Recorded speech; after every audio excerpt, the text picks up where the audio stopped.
The power cord comes factory mounted on the top of the cabinet for full and 5/6 height models, and on the back for half height and under counter models.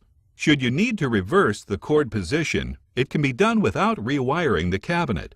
First, make sure the power cord is unplugged. Remove the screws holding the cabinet top in place.